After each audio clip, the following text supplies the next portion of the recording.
에스겔 12장 8절부터 28절 말씀 가지고 오늘 함께 은혜 나누겠습니다. 지난주 말씀에서는 하나님께서 예루살렘을 떠나서 포로로 잡혀간 사람들과 함께 하시겠다고 했습니다. 하나님께서 포로로 잡혀가는 사람들에게 가시기 전에 성전 맞은편에 있는 올리브산에 잠시 머문다고 했습니다.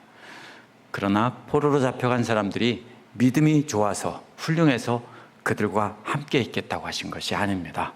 하나님의 심판의 의미를 기억하고 잊지 않는 자들을 통해서 회복시키려는 하나님의 계획입니다. 그래서 하나님께서는 포로로 잡혀간 사람들이 포로로 잡혀오던 그 때를 잊지 않고 기억하도록 하기 위해서 에스겔에게 연극을 하신 것입니다. 하게 한 것입니다. 오늘 말씀은요, 그렇게 에스겔에게 연극으로 보여주라고 한 것을 말로 설명하라고 하는 내용입니다. 그 땅이 완전히 황무지가 되게 하셔서 주이심을 알게 한다고 하십니다. 듣고도 믿지 않고 빈정거리는 자들이 듣고 믿기는 하지만 당장 안 이루어지고 먼 훗날에 이루어진다는 사람이나 모두 다 즉시 이루어지게 해서 그들이 살아있는 동안에 보게 하신다는 것입니다. 오늘 말씀을 통해서 끝까지 빈정거리고 있다가 멸망하는 사람들을 보면서 우리는 하나님 말씀을 듣고 믿고 따라가도록 해야 되겠습니다. 8절부터 16절은요, 에스겔에게 행동으로 보여주라고 하신 것을 말로 설명하게 하시는 하나님이 나옵니다. 8절은 그렇게 말없이 행동으로 보여준 다음 날 여호와께서 에스겔에게 말씀하셨다는 겁니다. 9절은 어제 에스겔이 그렇게 말없이 행동으로 보여줄 때 사람들이 뭐라고 묻지 않았느냐라고 한 것입니다. 물론 수도 없이 물었겠지만 여호와께서 말하기 전에는 아무 말도 하지 않았을 것입니다. 영적으로 둔하고 그 마음이 딱딱해져서 사람들은 그 의미를 깨닫지도 못했을 겁니다. 그렇기 때문에 10절 앞부분에서 하나님께서는 그 의미를 궁금해하는 그 사람들에게 설명해 주라는 것입니다. 하나님의 그 가르치시는 전략입니다. 그렇죠? 뭔지 모르고 계속 궁금해하다가 궁금해할 때 그때 설명해 주는 것입니다. 그것도 여호와께서 말씀하신다는 공식을 써서 말하라고 했습니다. 에스겔이 보여준 모든 행동은 여호와께서 시키신 것이고 그 의미를 해석해서 전하는 것도 여호와께서 주신 말씀이라는 것입니다. 여호와께서 행동으로 보여주라고 한 것은 하나님 말씀을 전달하는 수단이었습니다. 보여준 내용을 말로 설명하라는 부분은 둘로 나눌 수 있습니다. 10절부터 12절까지는 포로로 잡혀온 사람들의 관점에서 본 예루살렘 사람들의 운명입니다. 개역개정은 10절 뒷부분을 예루살렘 왕과 그 가운데에 있는 이스라엘 족속에 대한 묵시라고 번역했습니다. 그런데 새 번역은 개역개정에서 묵시라고 번역한 말을 이 짐이라고 번역했습니다. 전혀 다르죠. 영어 번역도 둘로 나뉩니다. 오라클이나 프로페시라고 번역한 것이 있는가 하면 또 this burden이라고 짐이라고 번역한 영어 성경도 있습니다. 왜 이렇게 됩니까? 구약 예언서들도요, 이 말을 두 가지를 다 씁니다. 짐이라는 뜻으로도 쓰고 하나님의 경고, 또 하나님의 어떤 경고라는 뜻으로 이렇게 쓰기도 했습니다. 호세아도 짐이라는 뜻으로 썼고요, 나훔, 하박국, 스가랴, 말라기는 모두 경고라는 뜻으로 썼습니다. 그러니까 이 말은요, 경고라는 뜻으로도 쓰이고 짐이라는 뜻으로도 쓰입니다. 예언을 통해서 경고하는 것도 될 수 있고 짐도 될 수 있습니다. 에스겔 24장 25절에서는 마음으로 간절히 생각하는 것이라는 말에서 쓰였는데요, 그게 무슨 뜻이냐면요, 마음속에 간절히 생각하고 있는 것은 마음속에 있는 짐 또는 보물이라는 뜻입니다. 근심이 생기면 계속 마음속으로 생각하겠죠. 짐이죠, 그것이. 그렇다면 단어의 의미는요, 사전 가지고 볼 수 있는 게 아니라 전후 문맥을 봐야 됩니다. 12장 3절에서 7절에 보면 5번 나오는 말이 있는데요, 행장 또는 짐이라고 번역한 말입니다. 이 말은 그릇이나 물건을 뜻하는 것입니다. 살림살이입니다. 그릇이나 물건을 뜻하는 말이 12장 3절에서 7절 사이에 5번이나 나옵니다. 그것을 어떻게 하라고요? 에스겔을 보고 구멍을 뚫고 구멍 밖으로 내놓으라고 했죠. 바로 그 짐입니다. 그런데 10절에서는 그것을 모아서 짐이라는 한 단어로 바꿔 말씀하신 겁니다. 그러니까 살림살이를 라고 말한 다음에 나중에는 짐이라고 바꿔 말한 것입니다. 그렇기 때문에 앞에서 나온 살림살이, 그릇 같은 물건들과 연결을 하려면 이것은 하나님의 어떤 계시라기보다는 여기서 짐이라는 뜻으로 번역해야 맞습니다. 에스겔이 계속해서 보여준 것은 물건은 싼 보따리를 계속 옮기고 지고 나가는 것인데요, 구멍으로 짐을 내다 놓고 또 내다 놓고 옮기는 부분을 설명한 것이 바로 10절 뒷부분입니다. 그래서 그 짐이라고 했죠. 그러면 이런 뜻입니다. 이 짐은 왕이고 이스라엘 모든 집이다라는 겁니다. 그래서 이거는요, 세번역 번역자들도 그래서 이것을 짐이라고 번역한 것입니다. 누구의 짐입니까? 하나님의 짐이라는 뜻입니다. 여기서 왕이라고 번역된 말은 사실은 왕이 아닙니다. 원어에서는 프린스, 아니면 왕자나 귀족들, 다스리는 사람을 말합니다. 하나님이 이스라엘의 왕이기 때문에 시드기야는 왕으로 인정할 수 없고 통치자라는 뜻으로 바꿔 쓴 것입니다. 시드기야와 이스라엘의 모든 집들이 다 짐덩어리입니다. 그러면 에스겔이 벽에다 구멍을 뚫고 꺼내놓고 지고 간 것은 포로로 잡혀간 시드기야와 이스라엘의 모든 집들을 상징하는 것입니다.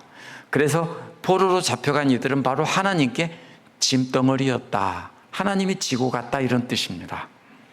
11절은요, 에스겔이 행했던 것이 바로 징조라고 했습니다. 그들이 모두 짐처럼 옮겨진다는 겁니다. 에스겔이 전하는 말을 듣던 포로로 잡혀온 사람들은 에스겔의 예언이 자신들에 대한 것이 아니라 예루살렘에 남아있던 자들에 대한 것이라고만 생각했을 겁니다. 그런데 에스겔은 뭐라고 합니까? 너희 모두가 다 짐이고 그래서 너희들도 옮겨진 것이다 라고 말하고 있는 겁니다. 그래서 12절은 백성에게 짐을 지우던 시드기야도 짐을 메고 나가야 한다는 것입니다. 개역개정은 무리가 성벽을 뚫고 행장을 그리고 그리로 가지고 나가고라고 했는데 이것은 이스라엘 사람들이 뚫었다는 뜻이 아닙니다. 시드기야의 경호원들이 뚫은 것도 아닙니다. 구멍을 뚫은 사람들은 예루살렘을 공격한 바벨로니아의 군대들입니다. 왕을 잡기 위해 성벽을 뚫고 공격에 들어왔다는 겁니다. 그래서 왕은 눈으로 땅을 안 보려고 얼굴을 가린 것입니다. 슬픔과 수치심 때문에 얼굴을 가린 겁니다. 하나님께서 바벨로니아 군대를 시켜서 구멍을 뚫게 하고 짐을 꺼내서 바벨로니아로 옮기는데 그 짐이 누구냐? 시드기야와 그 이스라엘의 집들, 이스라엘의 고관들이라는 뜻입니다. 둘째 부분인 13절에서 14절은 이 일이 여호와께서 연관이 되어 있다는 겁니다. 바벨로니아에 잡혀온 사람들은 뭐라고 생각했습니까? 시드기야와 이스라엘 백성들의 집을 잡아온 원수가 느부갓네살이라고 생각했습니다. 근데 여기서 누구라고 말합니까? 충격적이게도 13절에서는 여호와 하나님이라는 겁니다. 그들이 바로 여호와 하나님의 무거운 짐이었다는 겁니다. 그렇다면 하나님이 바로 시드기야와 이스라엘의 모든 집들을 지고 온 바로 그 원수라는 뜻입니다. 하나님께서 짐승을 잡듯 그물을 치고 올무를 놔 걸리게 해서 바벨론의 땅까지 짐처럼 끌고 가신다는 겁니다. 그래서 거기서 이스라엘 땅을 못 보고 죽는다는 뜻입니다. 14절은요, 하나님이 바로 시드기야의 원수임을 확인시킵니다. 뭐라고 하십니까? 하나님께서 왕의 호위하는 자들과 그 부대들을 사방으로 흩으시고 칼을 빼어들고 그들을 추격하시겠다는 것입니다. 포로로 잡혀온 사람들은요, 자신들의 원수가 느부갓네살이라고 생각했습니다. 하나님 왜 안 도와주세요? 이랬습니다.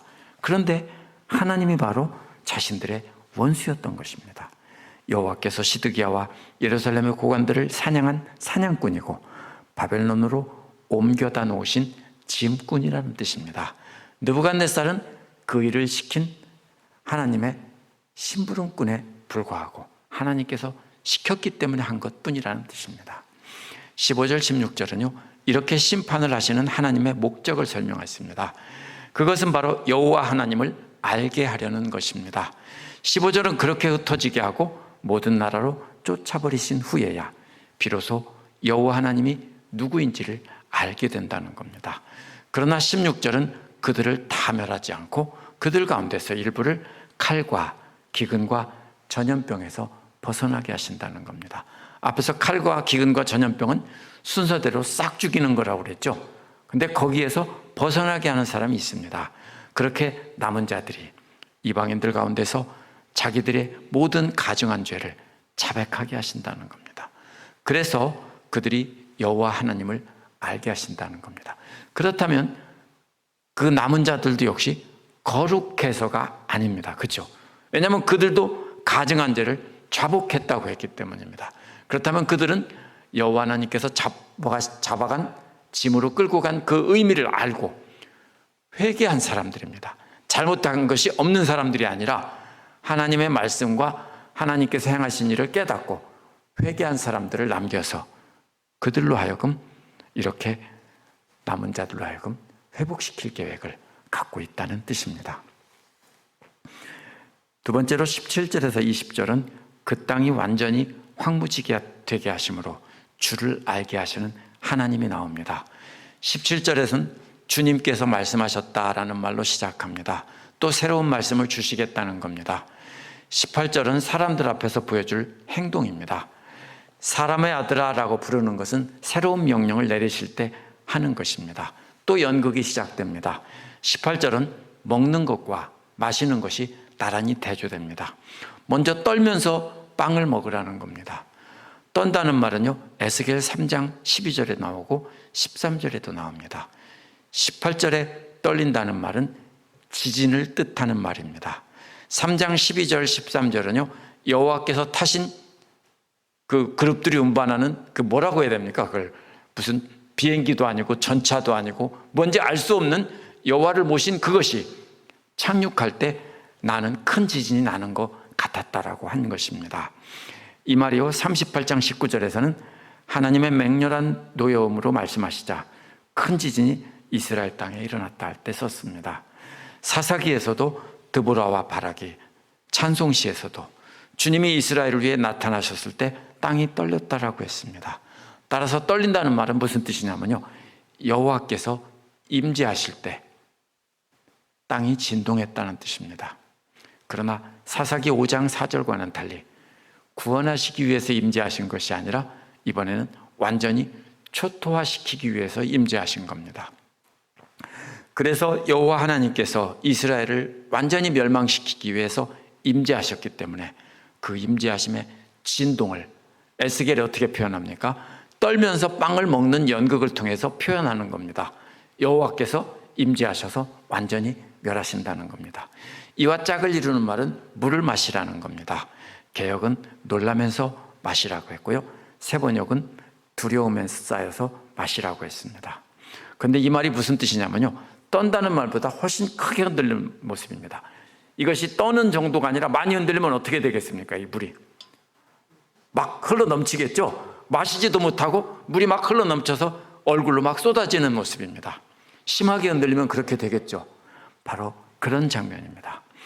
빵을 먹을 때는 지진이 시작되는 듯한 작은 진동이었는데 물을 마실 때는 지진이 본격적으로 일어난 것처럼 물을 다 흘리는 장면입니다.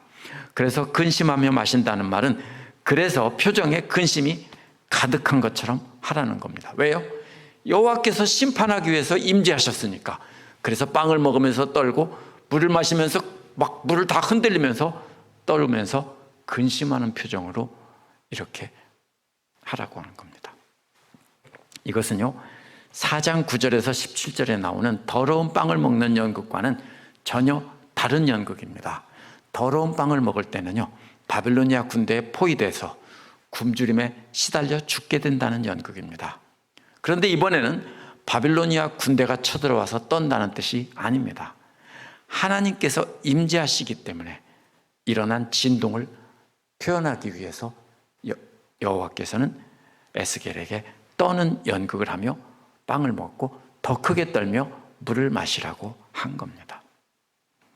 그러나 이번에 하나님께서는 대적을 물리치기 위한 것이 아니라 거듭 말하지만 지진과 함께 임하신 것이 대적을 물리치기 위해서 임하신 것이 아닙니다.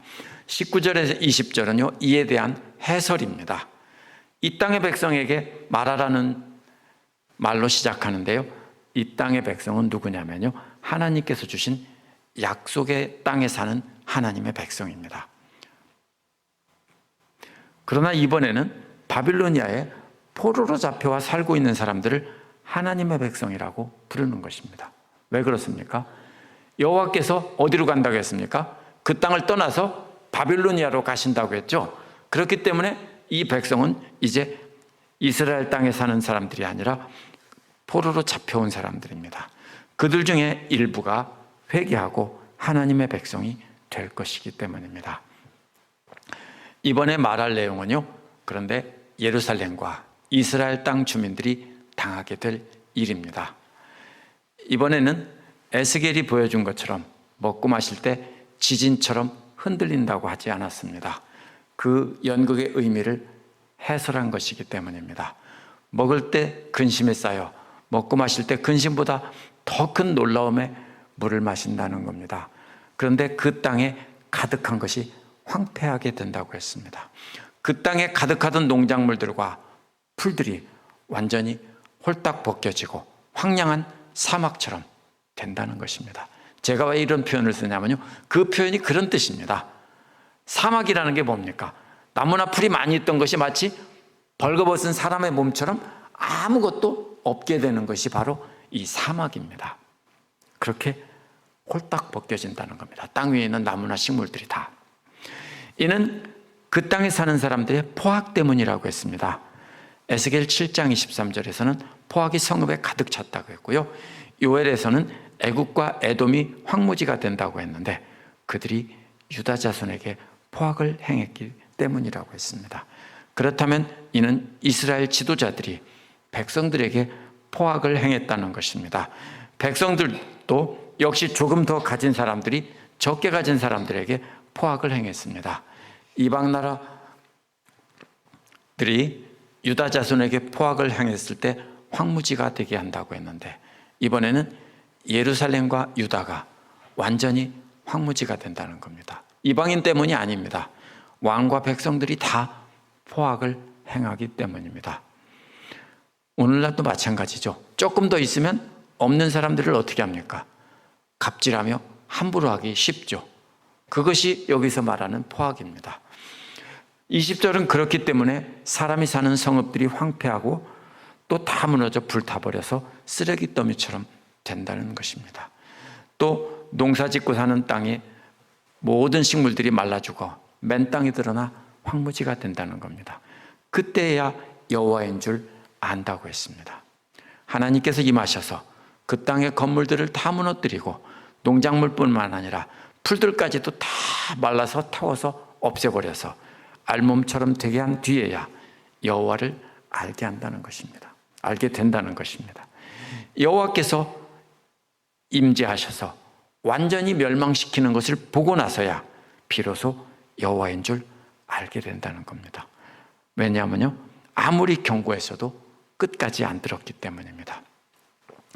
21절에서 25절은요, 듣고도 빈정거리는 자들이 살아있는 동안에 이루게 하신다고 하시는 내용입니다.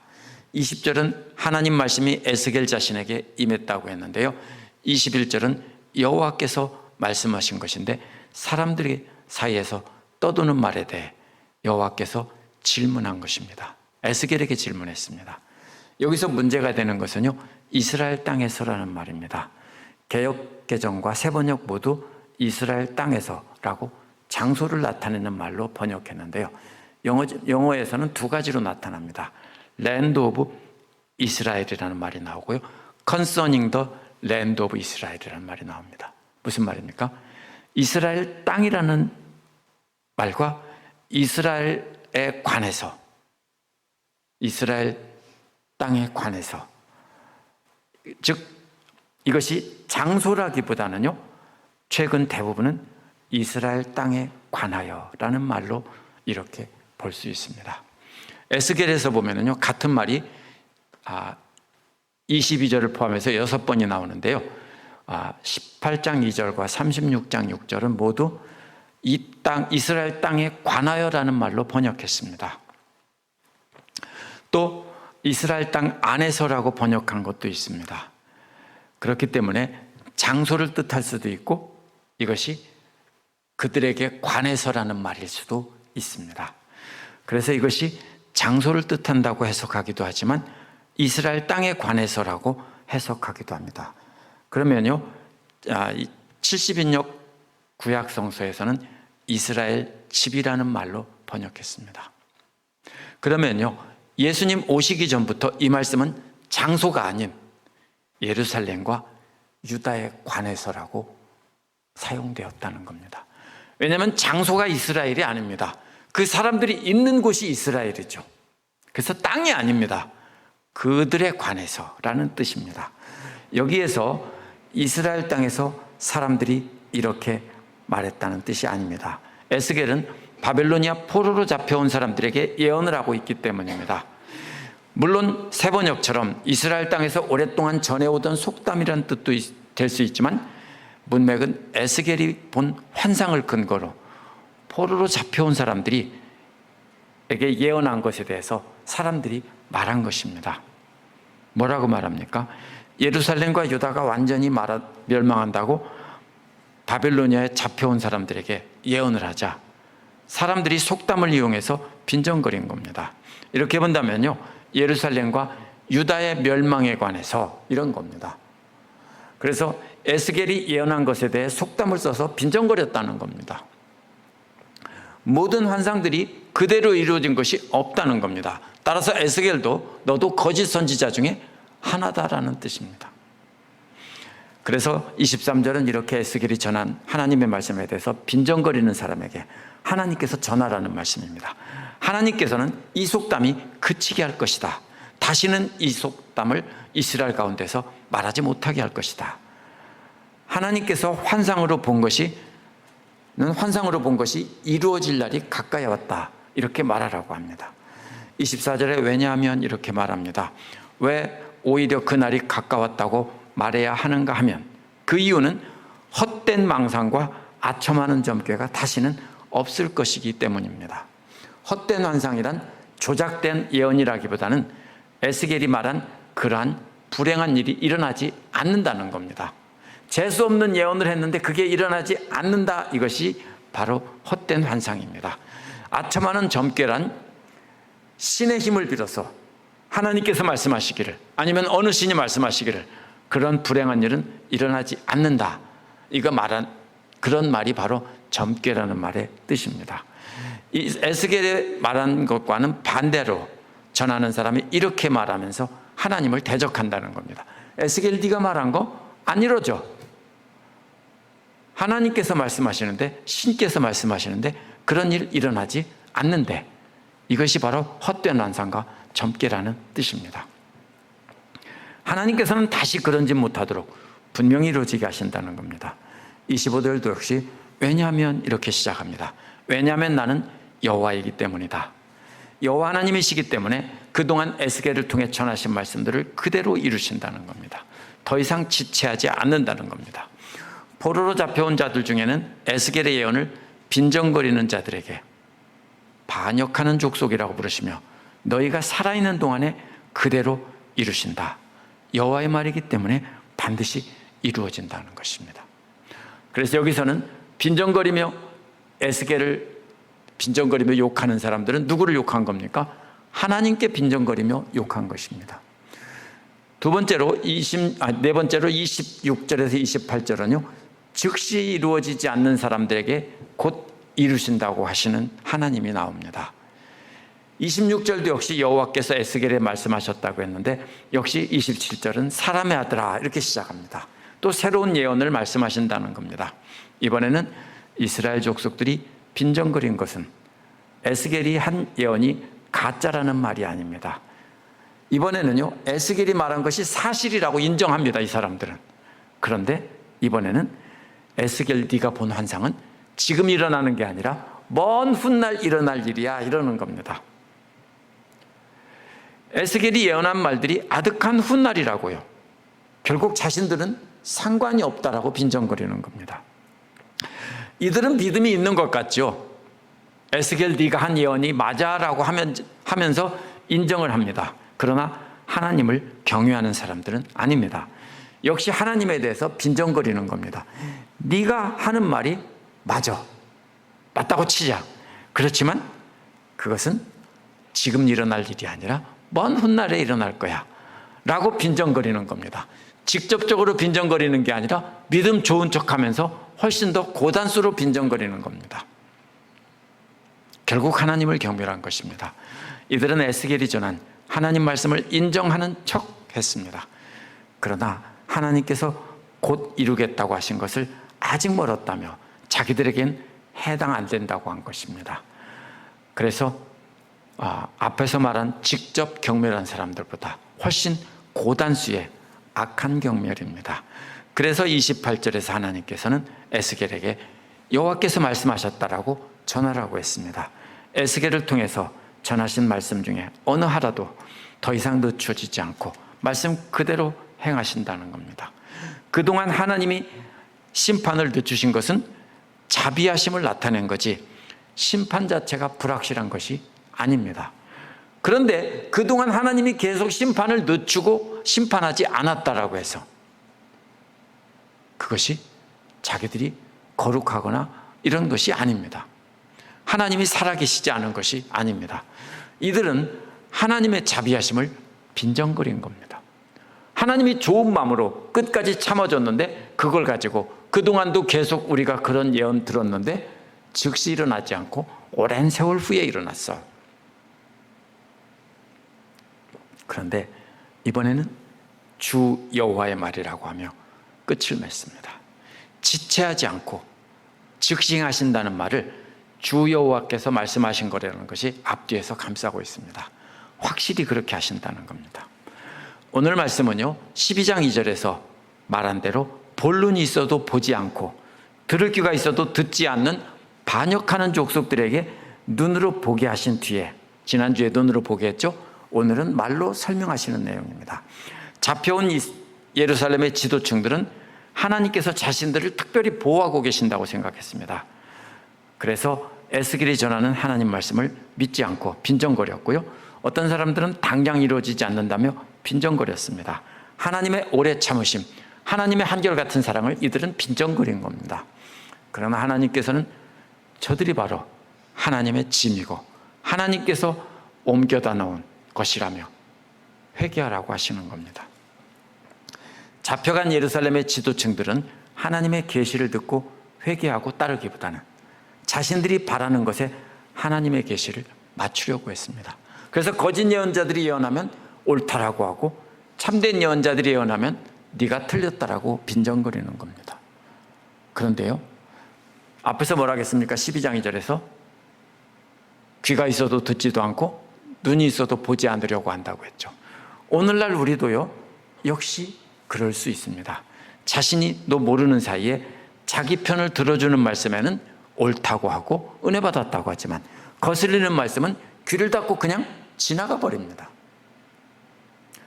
오늘날 우리도요 우리가 말씀을 보거나 들을 때도요 하나님께서 그 뒤에 계신다는 것을 항상 알아야 됩니다. 만약 우리가 원하는 것은 하나님의 말씀을 원하는 것에 하나님의 말씀을 맞추려고 한다면요 우리도 똑같이 눈이 멀고 귀가 막힌 멸망할 자들인 겁니다. 진짜로 멀고 막힌 게 아니죠. 있어도 듣지 않고 눈이 있어도 보지 않는다고 했기 때문에 의도적으로 닫은 것입니다. 그러므로 우리는 하나님 말씀을 인정하는 것에서 멈추면 안 됩니다. 그러면 뭡니까? 이루어지지 않을 거야. 하나님 말씀은 옳습니다. 아멘. 그런데 나한테는 안 일어날 거야. 그런다면 역시 우리도 빈정거리는 겁니다. 우리는 우리가 원하고 바라는 것을 다 내려놓고 하나님 말씀이 우리를 끊임없이 만들어가고 고쳐가시도록 우리를 하나님 말씀에 맡겨야 하는 것입니다. 우리는 하나님 말씀을 듣는 즉시 돌아서서 하나님 말씀이 옳다며 하나씩 순종해 나가도록 해야 하는 것입니다. 기도하겠습니다.